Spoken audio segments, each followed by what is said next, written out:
Otep, Amon, bienvenue dans cette grande famille, dans cette classe qui est en même temps une pyramide, pyramide de la connaissance, de la vérité et de la sensibilisation ancestrale divinitaire. Écouter, comprendre, connaître et décider, puisque la décision vous amène le savoir, vous apporte l'expérience pratique de vos ancêtres. À chaque fois que vous pratiquez, à chaque fois que vous êtes dans des cérémonies, à chaque fois que vous faites un pas qui vous rapproche de vos ancêtres, vous prenez de leur force parce qu'ils ont été confrontés aux problèmes, défis majeurs que vous traversez aujourd'hui, que vous avez quotidiennement. Les conflits, les problèmes sont là simplement parce que vous n'agissez pas, ou soit vous n'agissez pas de la bonne façon. À chaque problème, la solution qui lui correspond. J'ai dit quoi? À chaque problème, la solution qui lui correspond. Et donc, si vous lui donnez à votre problème, à vos conflits quotidiens, des solutions inappropriées, ça ne marche pas. C'est comme avoir une voiture essence et lui donner du diesel. Ça ne marche pas comme ça. Et je suis là donc sur cette chaîne pour vous professer la bonne nouvelle de nos ancêtres, la tradition qui n'a jamais été modifiée, parce que la tradition ne se modifie pas. Je vais vous parler aujourd'hui des erreurs que vous faites. Lorsque vous cherchez à vous rapprocher, à contacter vos ancêtres. Beaucoup m'écrivent et disent, Djeser, avant que je te connaisse, j'ai fait des pratiques, on m'a dit de faire ceci, des libations, mais jusqu'ici, rien ne va. Ma vie va de mal en pis. Je vous pose la question, comment est-ce que tu contactes tes ancêtres? Parce que ça s'apprend, tout s'apprend. Il faut aller à l'école de la nature. Vous avez déjà été à l'école des autres, mais retournez, parce que nous, c'est la nature, notre école. Je vais donc vous parler de ce pourquoi vous ne devez jamais prier, si vous êtes africain. En tout cas, je parle aux Africains, aux Afro-descendants, aux Kémites. Le Kémite ne prie pas. Le Noir, de façon consubstantielle, ne prie jamais. Parce que si vous êtes un Africain et vous dites que vous faites des prières et vous attendez des résultats, c'est que vous avez renié votre nature première. C'est que vous ne savez pas qui sont vos ancêtres et quel a été leur savoir, les déposé, qui vous attend. Vous devez savoir que la prière est en lien avec la religion. Or, dans notre tradition n'est pas une religion. Notre tradition ne nous amène pas à nous relier à quelque chose, non, mais à nous rappeler qui nous sommes. Parce que pour nous, dans notre tradition, le paradigme, la doxa première, très importante, c'est celle-ci. Dieu n'est pas en dehors de nous. Dieu nous compose. C'est d'ailleurs ce pourquoi on ne s'est jamais compris. Les religions et la tradition. Seulement parce que pour les religions, quand je parle de religion, je parle de toutes les religions, Dieu est à l'extérieur. Mais pour la tradition, Dieu est à l'intérieur. Dieu nous compose. Nous sommes une partie de Dieu. Sans nous, Dieu n'est pas. Et sans Dieu, nous ne sommes pas. Alors, est-ce que je vais aller me relier à une chose qui fait déjà partie de moi? Est-ce que je vais aller supplier cette chose? Est-ce que vous vous suppliez? Est-ce que vous vous priez vous-même? C'est la première erreur fondamentale à ne pas faire. Sinon, vous aurez une vie inefficace, une vie à problème, une vie conflictuelle. Vous devrez savoir que lorsqu'on parle de Dieu qui nous compose, c'est cet atome, c'est cette énergie divine qui permet l'animation. C'est pour cela que dans notre tradition, on va d'abord à l'initiation, à la découverte de son identité, de sa nature première fondamentale. Parce que lorsque vous avez le code, votre code, rien à l'extérieur ne peut vous déstabiliser. La première erreur, ça je l'ai déjà dit, la première erreur des trois que je vais vous dévoiler, la première erreur, lorsque je parle de prière, c'est l'erreur 0. L'erreur première que vous devrez faire, que vous devrez éviter, c'est vos noms. Lorsque vous voulez aller à vos ancêtres, vous allez en tant que qui? Ce n'est pas votre nom qui est important. Beaucoup tombent dans ce panneau, dans ce piège, dans cette erreur phénoménale, magistrale. Je ne vais pas en tant que Djéger vers mes ancêtres, parce que mes ancêtres ne me reconnaissent pas en tant que Djéger. Lorsque vous faites une libation, vous dites au nom de mes ancêtres qui ont porté mon nom. Est-ce que derrière le voile, c'est le nom là qui vous relie à eux? That's the question. Tout est codé. Notre transformation spirituelle est en lien avec notre initiation spirituelle qui dit que les codes créent les formes. Écrivez ça. Les codes créent les formes. C'est pour cela que vous avez besoin, lorsque vous avez des codes, votre code, des formules pour créer des formes.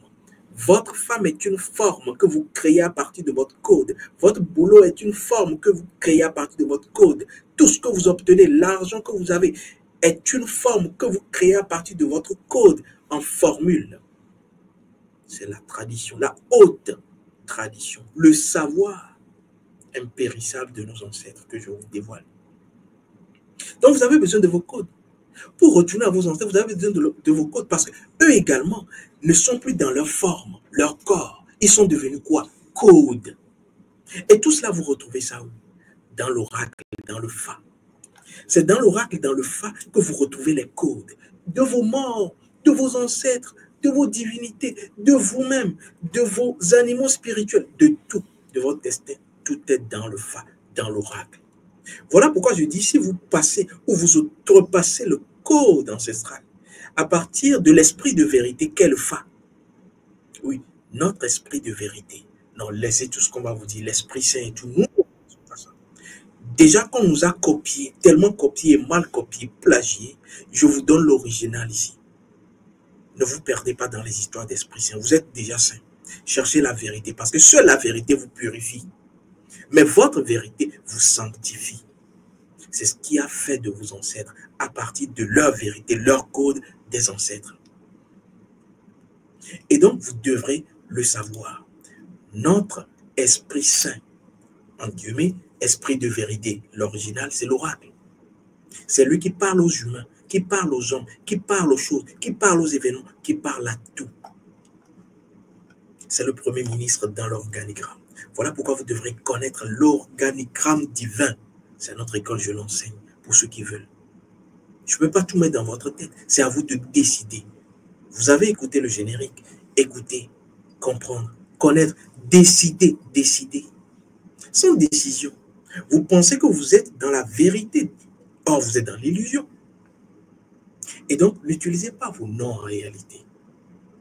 Vos noms de connexion.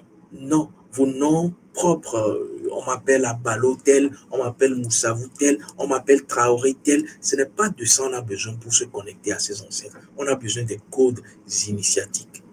Et l'autre piège, c'est que on vous a détourné. Vos âmes sont dans d'autres égrégores à partir des noms étrangers que vous portez. Vous devrez faire un baptême africain. Et à notre école, cela est disponible. Parce que tant que vous ne le faites pas, vous n'appartenez pas encore à l'égrégore africain. On vous appelle Mathieu, on vous appelle Jean, on vous appelle Marie, on vous appelle tel, tel, tel. Est-ce que vos ancêtres connaissent ça? Parce que c'est à partir de la communauté visible, de vos frères, que les morts qui sont de l'autre côté, communauté invisible, vont reformer l'égrégore. C'est pour cela que c'est important que les personnes, les proches de votre entourage, de votre communauté, vous reconnaissent à partir des noms authentifiés et non des noms étrangers d'emprunt, Pierre, Paul, machin et autres. Parce que lorsque eux, ils vont vibrer avec des noms authentiques, les morts, les ancêtres et les divinités s'adressent à eux et certifient votre présence pour revivifier votre égrégore. Ça, c'est l'erreur que beaucoup font. Et sans cela, ce n'est pas possible parce que votre nom, si c'est un nom étranger, constitue la prison de votre âme. Votre nom, si c'est un nom authentique, constitue un pont pour votre âme, pour être en lien avec les forces invisibles de notre égrégore. Deuxième erreur que beaucoup font lorsqu'ils veulent être dans ce que je vais appeler la connexion, se rapprocher de leurs ancêtres. Vous savez, je suis pédagogique. Hein. C'est surtout éviter de mettre à disposition votre énergie d'âme à un égrégore étranger. Ça peut être un égrégore de loge, un égrégore de secte, un égrégore religieux. Vos ancêtres n'ont pas connu cela. Le premier ancêtre de votre famille, dites-moi, il connaît quelle religion? Et donc, la tradition, c'est faire comme le premier a fait. Pour que moi aussi, je sois fort comme le premier. Parce qu'en réalité, moi qui suis au bout de la chaîne, je prends l'ensemble des forces de ceux qui ont existé avant moi, plus un. Et moi aussi, je passe là à la génération suivante. C'est ça la puissance de notre égrégore. Et donc, évitez cela. Et comment est-ce que beaucoup mettent à contribution leur âme, énergie d'âme dans 12 égrégores? Parce que si vous êtes dans 12 égrégores, comment est-ce que vos ancêtres peuvent vous aider? Comment est-ce qu'ils peuvent vous écouter? Ils ne vous reconnaissent pas. Comment beaucoup le font? C'est lorsqu'ils appartiennent à des égrégores étrangers. C'est lorsqu'ils renient leur tradition. C'est lorsqu'ils disent que ce que leurs ancêtres ont fait est dépassé. C'est lorsqu'ils modifient la tradition et deviennent des traducteurs. Ils sont dans la traduction. Non, ne traduisez pas. Les ancêtres n'ont pas eu besoin de traducteurs. Ils ont donné la vérité simplement. À partir de nos langues endogènes et des codes reliés au Fa, à l'oracle. Et je rappelle que ne fais pas une consultation de Fa qui veut dans nos traditions, mais qui a reçu l'onction ancestrale et divinitaire, qui a été choisi. Oui, c'est pour cela qu'il faut savoir reconnaître les personnes choisies qui ont été mandatées pour écouter l'oracle, poser des questions à l'oracle. Oui, parce qu'aujourd'hui, on a un fourre-tout sur les réseaux. Tout le monde se prétend tel ou tel. Est-ce que dans ton initiation, ton signe initiatique te prédispose à cela?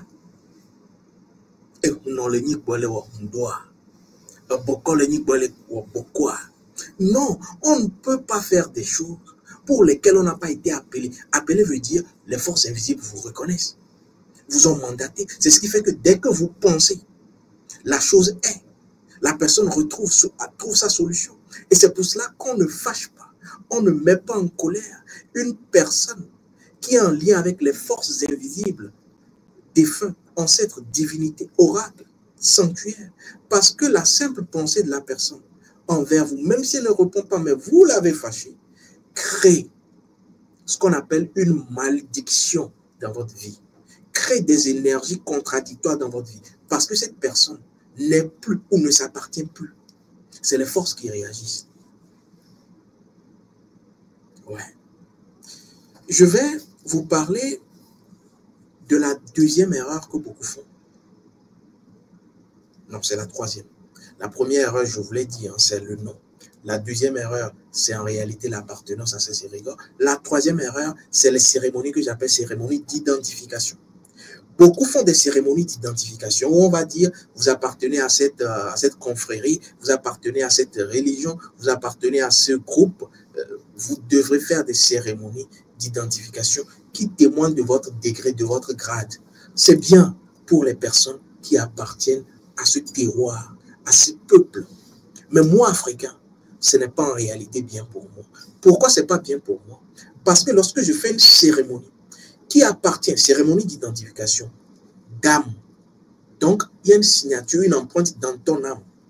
Lorsque je fais cette cérémonie d'identification qui appartient à notre peuple, je prends un peuple par exemple, le peuple israélite, le peuple sikh, indien. Or, mes ancêtres de la première génération sont malinqués. Vous voyez, sont dogons, sont de Vaughan, sont de Tchare, sont de Wiyandé, sont de Baou, sont de Senkansé, sont de Tinyansé, sont de Bamako, sont de Bobo Dioulasso. Il y a mal donne, il y a bug dans le système. Comment est-ce que tes ancêtres peuvent se rapprocher de toi? Tu empires ton cas.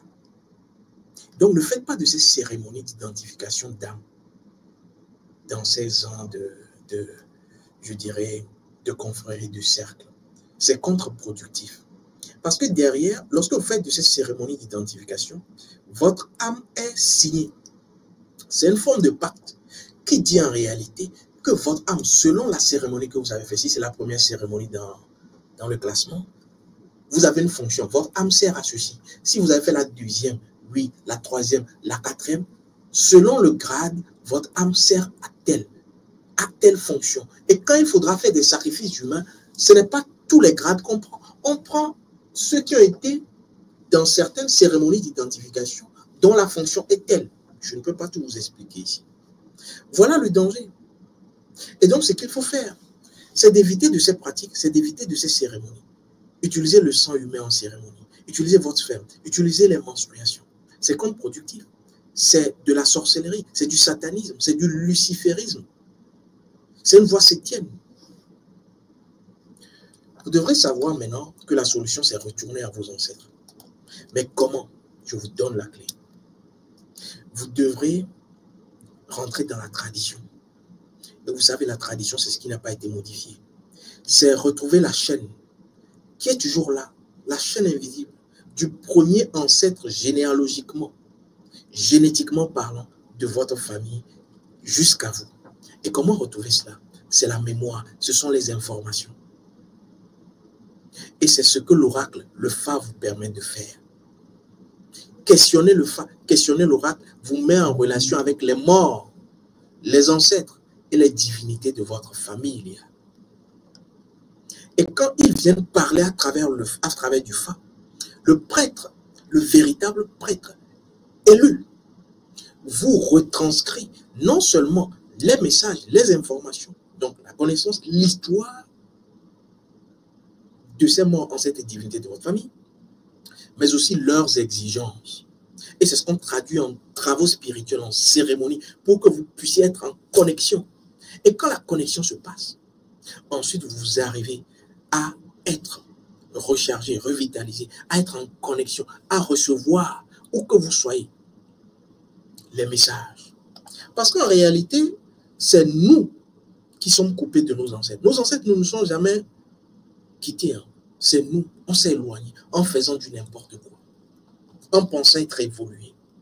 Et c'est pour cela que lorsque vous restez sans faire de consultation, sans consulter l'oracle, sans faire de cérémonie, vous vous éloignez. Parce que vous ne les écoutez pas. La famille africaine, c'est les morts, les ancêtres, les divinités et ceux qui sont sur la terre.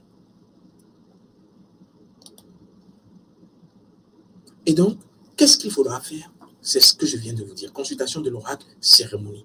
Deuxième chose à faire, c'est d'être dans ce que j'appelle l'initiation. Découvrez votre identité, découvrez votre code. Comme ça, où que vous êtes, où que vous soyez, vous parlez directement de code à code. Code à code avec vos ancêtres. Mission dans mission ancestrale, vous savez l'utiliser. Et au cours de mon anniversaire qu'on a célébré de façon astrale de l'autre fois, j'ai montré cela. C'est toujours disponible. C'est les outils, les clés dont vous avez besoin. Vous êtes dans un avion, vous êtes sur le bateau, vous êtes en train de faire l'amour. Vous pouvez utiliser des codes. Vous vous sentez agressé, vous êtes en danger. Utilisez les codes. Voilà ce que je voulais partager avec vous. Et sachez que l'oracle est incontournable. Et donc, en clair, qu'est-ce qu'il faut faire? Au lieu de la prière, c'est la requête.